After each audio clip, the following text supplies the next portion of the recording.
watching the Life Traveler channel. දන්නේ පොඩි කාලේ. ඕගොල්ලෝ ඔක්කොම අඳුරන්නේ ආව මේ ජර්නලිසම් පැත්තෙන්. මම ඌව දන්නේ මගේ යාළුවා පොඩි කාලේ. කොටේනේ අපි එකට හැදුනේ. කොටේනේ කියන්නේ මාර ප්‍රජාවක්. ඔක්කොම එකිනෙකා අඳුර දන්නවා. කතෝලික ප්‍රජාවක් වුණාට මේ අපේ ඉස්කෝලේ සෙන්ට් බෙනඩික්ට්ස් කෝලේජ් කතෝලික ඉස්කෝලයක්. නමුත් ලසන්ත බෞද්ධ. ඒක අපිට වැඩක් නැහැ. අපි පවුල් ඔක්කොම අඳුරනවා මාර ෆන් එකේ අපි හිටියේ. ලසන්ත මාර දඟ කේස් එකක් උ. විලුකාරයා රිම දඟයි. පොඩිනේ. එතකොට ගෙදර උට කියන්නේ හූනා කියලා. අපිත් කියන්නේ හූනා.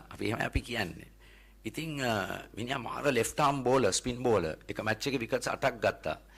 නමුත් පොඩි කාලේ ඇකඩමික් පැත්තේ වැඩි උනන්දුවක් නැහැ. පොතක්වත් නැහැ. සමහරවිට ක්ලාස් එකට එනවා නෝට් පොතක්වත් ගේන්නේ නැහැ. ඉතින් පොඩි කාලේ අම්මා මේ හරි දඟයින්ද මූ දවසක් ගෙදරින් එළියට දැම්මා. ඒතකොට තාත්තගේ නම හැරිස්.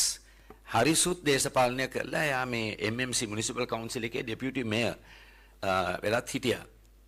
මෙයාගම මම හිතන්නේ අවුරුදු බාල වයසේ. අර බ්ලූමන්ඩල් පාරේ කෑ ගන්න හරිස්ගේ පුතාව ගෙදරින් එළියට දාලා කියලා එයාට මට එවිදිනවා පාරේ කෑ ගාගෙන. පස්සේ අම්මට මාර එම්බැරස් මම ගත්තා ඇතුළට. මේ වගේ මේ ඉස්කෝලේ දවසක් අපිට ටෙස්ට් එකක් දුන්නා මේ අපි O levels at ඉස්සලා grade 9. ලාල් අද කතා කරන්න හිටපු ලාල් එයා තමයි ටීචර් අපේ.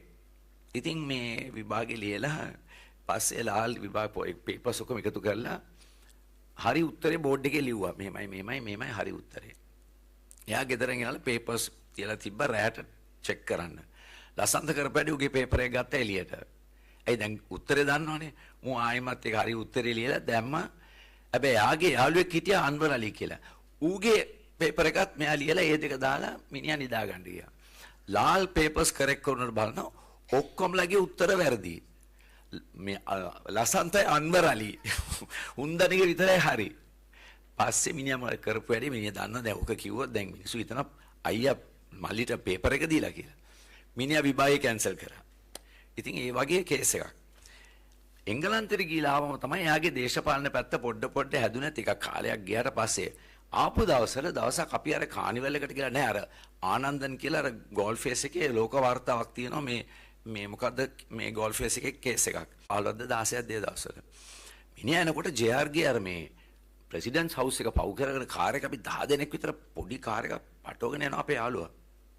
මේ යකා ඔළුවේ එළියට දාලා කිව්වා අඩෝ JR බෑපන්ඩෝ එළියට කියලා කුණාරපිකුත් කියලා. අපට සිරි ඊළඟ ගේට්ටුවෙන් අපි යනකොට මෙන්න ගේට්ටුව අරගෙන එනවා වාහනයක් පස්සේ අපේ යකාදි කොටේන පොඩි පාරවල්. තව යාළුවෙක් කොහොම හරි එම්මින් ෂේප් කරලා අපි දාගත්තා. ඊළඟ දවසේ නම්බර් එක ලියාගෙන පොලිස් CID එකකින් ආවා. ලාල් CID එකේ කොහොම හරි ඉතින් සමාව ඉල්ලලා ෂේප් කරලා ඒ වගේ මිනිහෙක් තමයි ලසන්ත. ඉතින් ඒ සන්දර්භය තුල තමයි මම එයාව මර දවසේ ඊළඟ දවසේ උදේ මම පාන්දරින් ගියා ෆියුනරල් පාලර් එකට. ඒතොර ලාල් එළියේ ඉඳලා කිව්වා look what they have done to your friend. Godfather කිව්වා වගේ. Look what they have done to Sunny. එවන තමයි මං ගිහලා බැලුවේ යාගේ බොඩි එක. ඉතින් ලාල් මේ ලසන්තගේ ඝාතනය රැට හොරෙන් තනි ඝාතකෙක් වෙඩි තියලා තියන්න තිබ්බනේ. ප්‍රසිද්ධියේ මොටරසයිකල් 4ක් ප්‍රධාන ස්ථානයක නවත්තනවා. වෙඩි තියන්නෙත් නැහැ. උලකින් අනිනවා ඔළුවට. පණිවිඩයක් තමයි දෙන්නේ. බල අපිත් එක්ක හැප්පෙනවනම් මොන වගේ සම්බන්ධකම් තිබ්බත්.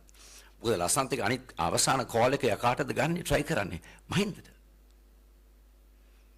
ඒක සම්බන්ධකම් තිබ්බා. අපිට වැඩක් නැහැ.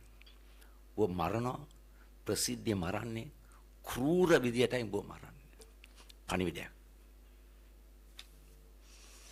දැන් මං ඉස්සලාම මට මේ අපරාධ රාජ්‍ය ගැන මම දැනගත්තේ මං ඉස්කෝලේ ඉන්න කාලේ. අවුරුදු 15 දී මට හම් වෙනවා බාලතම්පෝ. ඔයගොල්ලෝ වැඩි දෙනෙක් අහලා ඇති. එයාව හම්බෙච්ච දවසේ ඉඳන් මගේ ජීවිතය සම්පූර්ණ වෙන පැත්තකට හැරුණා. දේශපාලන සවිඥානය ඇති වුණේ එහෙමයි මට. Can I have a glass of water? මට අවුරුදු 15යි. 1971 කැරැල්ල. එතකොට මං grade 8 අවුරුදු දෙකක් ගියාට පස්සේ බාලතම්පෝ දැන් පෙනී හිටිනවා මේ චුදිතයන් වෙනුවෙන් කීප දෙනෙක් වෙනුවෙන් විශේෂ නීතියක් ගෙනාවා. ෆිලික්ස් ඩැස් බණ්ඩාරනායක. අපරාධ යුක්ති විනිශ්චය සභා කොමිසම 72. ඒක හරි අපේ රටේ ඉතිහාසයේ වැදගත් සන්ධිස්ථානයක්. පළවෙනි වතාවට ඒ මේ නීතියෙන් ගේන පුදුම දෙයක්. ඕනෑම විදියකින් සාක්ෂි ගත්තා නම් මොන ආකාරයෙන් සාක්ෂි ගත්තත් ඉදිරිපත් කරන්න පුළුවන් උසාවියට. Evidence or extracted through any means. ඒ කියන්නේ වද හිංසා දීලා ගත්තත් ඉදිරිපත් කරන්න පුළුවන් උසාවියට. පළවෙනි වතාවට. මොකද්ද හිටපු ආණ්ඩුව? වාමාංශික කියන ආණ්ඩුවක්. නිදහස් පක්ෂ, කොමියුනිස්ට් පක්ෂ, සම සමාජ පක්ෂ. කොල්වින්, එන්එම් දැවැන්ත වාමාංශික පුද්ගලයෝ තමයි මේ භයානක නීතිය පළවෙනි වතාවට ලංකාවට ගේන්නේ 72. මොකද ෆිලික්ස් ඩෑස් කියන්නේ මේක පාර්ලිමේන්තුවට ගෙනාම මේ නීතිය මොකද සාමාන්‍ය නීතිය යටතේ ඒගොල්ලෝ දන්නවා මේගොල්ලන්ට දඬුවම් දෙන්න අමාරුයි. සාක්ෂි නැහැ එහෙම ගොඩක්. එතකොට යා ගේන පාර්ලිමේන්තුවට ගෙනලා කියනවා මේක සම්මත වුණේ නැත්තම් මම මේ ඔක්කොමලා නිදාස් කරන උඹලාගේ කොට්ටාසවල මේ චේ ගෙවාරා කියන භයානක මේ දරුණු මිනිසුන් උඹලා කොට්ටාසවල මම නිදාස් කරනවා. ඔක්කොමලා ඡන්දෙ දැම්මා. එක්කෙනයි විරුද්ධව ඡන්දෙ දැම්මේ. කවුද? අපේ ප්‍රින්ස් ගුණසේකර. එයා කිව්වා බෞද්ධයෙක් හැටියට එයා වාමංශික නෙමෙයි. බෞද්ධයෙක් හැටියට මට මේකට ඡන්ද දාන්න බෑ. අන්න එක පුද්ගලයෙක් හිටියා එදා. එහෙමයි අපි සම්බන්ධ වුණේ මේ අපරාධ රාජ්‍ය කියන ප්‍රශ්නෙට මුහුණ දුන්නේ එහෙමයි. වෙලාවක් නැහැ කතා කරන්න පුළුවන් විශේෂයෙන් මානසික අයිතිවාසිකම් ගැන විශාල වශයෙන් සටන් කර අපේ වෘත්තීය සමිතිවල ඉස්සර. CMU කියන්නේ වෙන මේ කම්කරු ඉල්ලීම් විතරක් නෙමෙයි. 71 අපි විතරමයි හදිසි නීතියට විරුද්ධ වුණේ. සිරිමාව කිව්වා බාලට we have taken note of you and your general council. හැත් තියාගෙන ඉන්නේ බලගෙන අපි විරුද්ධ වුණා අපි. වමාංශික ඔක්කොම පක්ෂ වෘත්තීය සමිති කාණ්ඩුවත් එක්ක. ඊට පස්සේ දිගටම පෙනී හිටියා. එතකොට දැන් මට මතක් වෙනවා කවුද එන්නේ බාලව හම්බෙන්න. හිරේ ඉන්නකොට විජේවීරගේ අම්මා තංගලෙන් එනවා යා. කූඩේකුත් අරන් බඩු මුළු ටිකක් ගේනවා යා. බාලව හම්බෙන්න CM headquarters එකේ. අම්මලා තමයි පෙනී හිටින්නේ. දැන් ජෙනිෆර් අතුරුදන් වූ අයගේ මව්වරුන්ගේ පෙරමුණ පියවරුන්ගේ නෙමෙයි කොපියවරු මව්වරු තමයි ඒගොල්ලෝ තමයි දැනෙන්නේ. ලසන්ත මරුණාම අම්මා මොකක්ද අහන පළවෙනි ප්‍රශ්නේ අපි කියන අපිට නිවුස් එක ආවම සූලා මොන තරම් දරදඬු අපරාධ රාජ්‍යයක් දරකද මේකද අපිට ඔළුවට එන එකයි. එයා මොනවද දන්නවද කියන්නේ? I wonder if he felt any pain. එයාට වේදනාවක් දැනුණාද? පළවෙනි ප්‍රශ්නේ අර ඔළුවට එන එක. මගේ පොඩි කොල්ලා. My little boy, did he feel any pain? That's what makes these murders brutal. Manorani. මොනවද කියන්නේ? එයා සාම්ප්‍රදායික කාන්තාවක්. එයා කොහොමද මේකට මැදිහත් වෙන්නේ? දැන් ජෙනිෆර් කියපු දේ. ඔල මරලා නම් අපිට කියපල්ලා. එයා කියනවා මම ඉතාමත්ම වාසනාවන්ත අම්මා කෙනෙක්. මගේ පුතාගේ මල සිරුර මුහුද ගෙනාව මංගාවට. ඒගොල්ලෝ හෙලිකොප්ටර් එකේ ගිහලා දැම්මම හිතුවේ නෑ ඒකයි කියලා.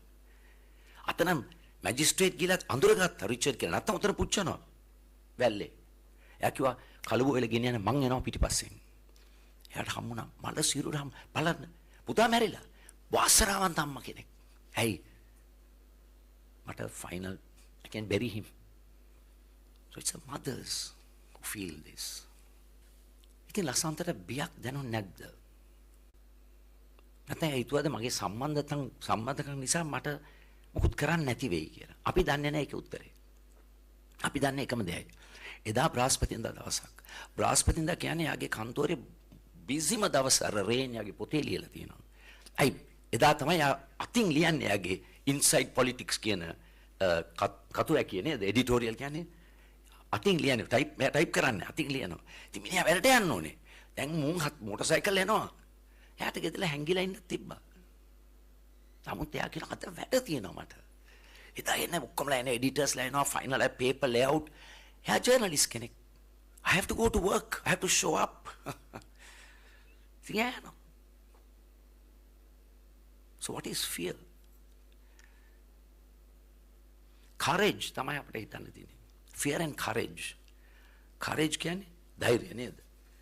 Courage is not the absence of fear. ධෛර්යය කියන්නේ බිය නැති එක නෙමෙයි. බිය ජය ගන්න එකයි. ඒක බිය කියන්නේ ප්‍රතික්‍රියාවක්, reaction. ධෛර්යය කියන්නේ තීරණයක්. තීරණයක්.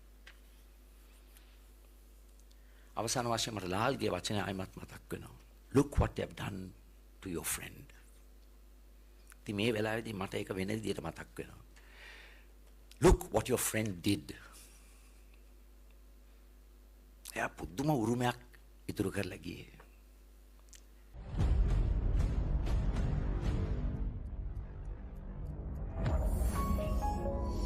You're watching the Life Traveler channel.